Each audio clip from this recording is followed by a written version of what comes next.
है कि आडवाणी जी अब कुछ ही देर में यहाँ से निकलने वाले हैं। पूरा काफिला जो है ये तैयार हो चुका है और इनकी जो दो गाड़ियां जो कि अंदर गाड़ी थी उसको साफ अब से कुछ देर पहले पूरी तौर पे साफ सुथरा किया जा रहा था। अब गाड़ी को कॉरिडोर में लगाया गया है और उनकी जो सिक्योरिटी गाड़ी जो कि आगे क्योंकि जैसा जो है ये तैयार हो चुका है और इनकी जो दो गाड़ियां जो कि अंदर गाड़ी थी उसको साफ अब से कुछ देर पहले पूरी तौर पे साफ सुथरा किया जा रहा था। अब गाड़ी को कॉरिडोर में लगाया गया है और उनकी जो सिक्योरिटी गाड़ी जो कि आगे क्योंकि जैसा जानते हैं जेड प्लस सिक्योरिटी प्राप्त है लालकृष्ण आडवाणी को, तो गाड़ी भी सारे सुरक्षा कर्मी अपने अपने गाड़ी में बैठ चुके हैं। ये पूरे दृश्य देख सकते हैं। मेरे कैमरामैन से कहूंगा कि वो पूरे दिखाएं। सुरक्षा कर्मी सभी गाड़ियों में अपने जगह ले रहे हैं और लालकृष्ण आडवाणी जिस गाड़ी में बैठकर जाते हैं उस गाड़ी को उनके कॉरिडोर में आवास के कॉरिडोर में लगाया गया है। और जो खबरें आ रही हैं अंदर से सुरक्षा कर्मियों की जो हम लोग वायरलेस पर सुन रहे थे उससे साफ बातें सामने आ रही थी कि लालकृष्ण आडवाणी अब से कुछ देर में यहाँ से निकलने वाले हैं। अच्छा राकेश, कार्यक्रम ये भी था कि नरेंद्र मोदी सीधे जो है वो एयरपोर्ट से आडवाणी साहब के घर पहुंचेंगे, लेकिन अभी खबर ये आ रही है कि वो गुजरात भवन पहुंचे। इस कार्यक्रम का क्या हुआ? क्या मुलाकात होगी इस बोर्ड की बैठक से पहले? देखिए, बोर्ड से पहले जो अभी भी जो हमें खबरें मिल रही हैं अंदर खाने से, बोर्ड से पहले मुलाकात उनकी नहीं होगी।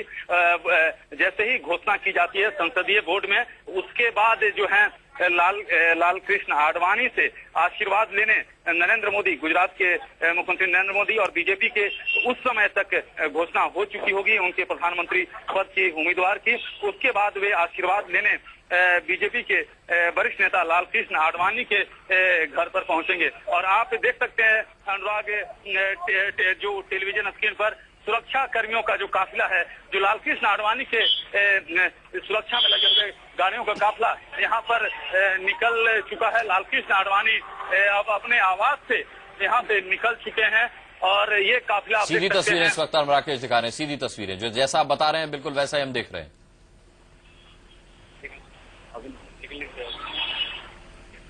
जो गाड़ी देख रहे हैं जैमर है दरअसल, ताकि कोई रिमोट कंट्रोल से विस्फोट न कर सके। ये बहुत चंद लोगों को मिलता है जिनके सुरक्षा के ऊपर बहुत बड़ा खतरा होता है। इसमें जम्मू कश्मीर के मुख्यमंत्री हैं, इसमें पंजाब के मुख्यमंत्री हैं जो मिलिटेंट प्रभावित स्टेट है, इसमें गुजरात के मुख्यमंत्री नरेंद्र मोदी है जिनको Z+ सुरक्षा मिली हुई है, साथ ही लालकृष्ण आडवाणी है उप प्रधानमंत्री के तौर पर, और कमांडोज की सिक्योरिटी उन्हें तब से मिली है जब से वो भारतीय जनता पार्टी के अध्यक्ष बने थे और राम जन्मभूमि मूवमेंट उन्होंने शुरू किया था। तो इंतजार हो रहा है इस वक्त।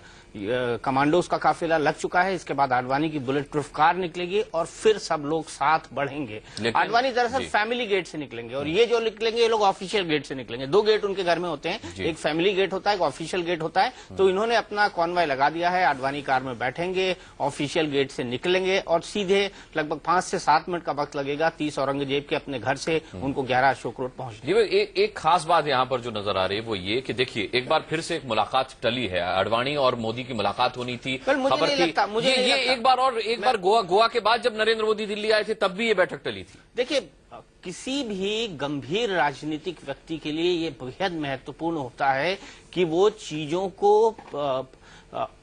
समय से होने से पहले ही उनको लेकर चला जाए। ये बहुत अव्यवहारिक लगता कि नरेंद्र मोदी उतरते, नरेंद्र मोदी लालकृष्ण आडवाणी के घर जाते, उनका आशीर्वाद लेते, फिर बैठक के लिए जाते। अब नरेंद्र मोदी और लालकृष्ण आडवाणी के बीच उस तरह के संबंध नहीं है, ये भी दुनिया बहुत अच्छी तरह से जानती है। तो इसलिए आज जब हमने आपको बताया था कि नरेंद्र मोदी जो है वो आने वाले हैं, आने के बाद जब ये कंफर्म हुआ 2 बजे के आसपास, हमने लगभग 1 बजे खबर चलाई थी क्योंकि मुझे अपने सूत्रों ने बताया था कि नरेंद्र मोदी ने आने की तैयारी कर ली है। उन्होंने कई जगहों पर अपॉइंटमेंट मांगा है, तो वो अटल बिहारी वाजपेयी के भी घर जाएंगे आज आशीर्वाद लेने और लालकृष्ण आडवाणी के घर भी जाएंगे, बाकी नेताओं से भी मिलेंगे क्योंकि अब उनको थैंक्स गिविंग करना है।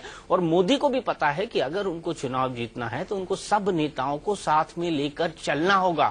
और मोदी के सामने ये बहुत बड़ी चुनौती होगी कि एक ही थाली में एक साथ इतने मेढकों को कैसे रखा जाए। माफ कीजिएगा ये उपमा यूज कर रहा हूं, लेकिन बड़ी पुरानी कहावत है कि अपने एक ही थाली में तमाम मेढकों को बिठाना, क्योंकि सब उठ उठ के भागते रहते हैं, लगातार प्रवृत्ति है। और बीजेपी में हमने यही देखा है कि बीजेपी को अगर कोई हराता है तो वो बीजेपी की अंदरूनी राजनीति हराती है। नरेंद्र मोदी को यह बात बहुत अच्छी तरह पता है।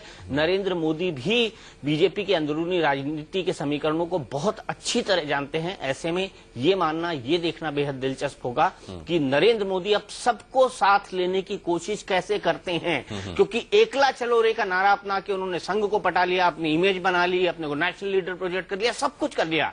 ही has done everything according to his plan. अपने प्लान के हिसाब से उन्होंने सब कुछ किया है, लेकिन अब सबको साथ लेकर कैसे चलेंगे, क्योंकि 11 अशोका रोड के अंदर ऐसे बहुत मंझे हुए पॉलिटिकल खिलाड़ी हैं जो लोगों को निपटाने का खेल बहुत अच्छी तरह जानते हैं। तो अभी जब कोई साथ नहीं दीपक, तो फिर साथ लेके चलने की चुनौती तो और बड़ी हो गई मोदी के साथ, और उनको आदत भी नहीं है साथ लेके किसी को चलने की। बिल्कुल उनको आदत नहीं है, इसीलिए जो 12 लोगों की पार्लियामेंट्री बोर्ड है उसमें कम से कम 8-9 लोग ऐसे होंगे जो व्यक्तिगत तौर पर कभी नहीं चाहेंगे कि नरेंद्र मोदी इस देश के प्रधानमंत्री बन जाएं। अभी भी कई सारे लोगों को ये उम्मीद है कि बहुमत से कम आएगा, हम 272 तो ला नहीं पाएंगे, हम 250 पर हो जाएंगे, तो ऐसे में किसी की लॉटरी न खुल जाए।